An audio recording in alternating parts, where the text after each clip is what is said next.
آج کی اس ایپیسوڈ میں آپ دیکھیں گے کہ پاشا حضرات دوبارہ سے آئے ہیں جوہر صاحب کے پاس معاہدے کے لیے بات کرنے کے لیے۔ جوہر صاحب، میں دیکھ رہا ہوں کہ آپ اب تک گئے نہیں ہیں، جہاز ابھی روانگی کے لیے تیار نہیں ہے۔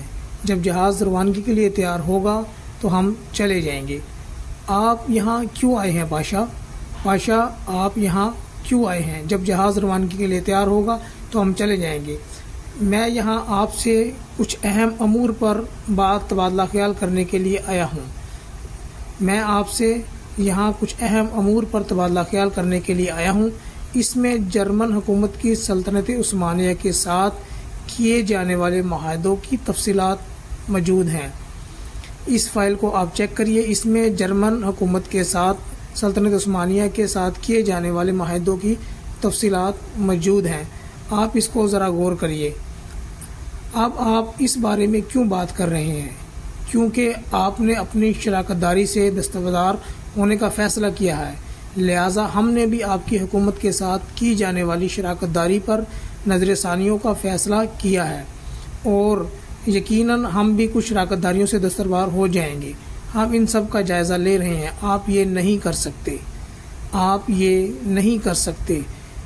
ایسا مت کہیے، ایسا کچھ مت کہیے، ایسا کچھ مت کہیے جس کے بارے میں آپ نہیں جانتے۔ آپ کچھ نہیں جانتے جوہر صاحب، آپ کچھ نہیں جانتے۔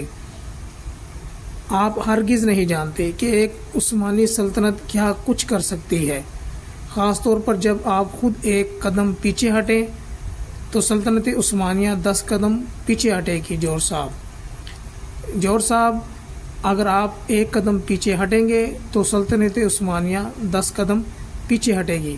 آپ یہ نہیں جانتے کہ سلطنت عثمانیہ کیا کچھ کر سکتی ہے، خاص طور پر جب آپ خود ایک قدم پیچھے ہٹیں گے تو سلطنت عثمانیہ 10 قدم پیچھے ہٹے گی۔ مجھے امید ہے آپ اس پہ ضرور غور کریں گے۔ جوہر صاحب، ٹھیک ہے، میں اب جا رہا ہوں، آپ میری تجویزات پر غور کریے گا۔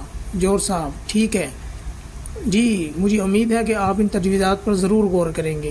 ٹھیک ہے جوہر صاحب، میں جا رہا ہوں، آپ اس پر غور کریے گا۔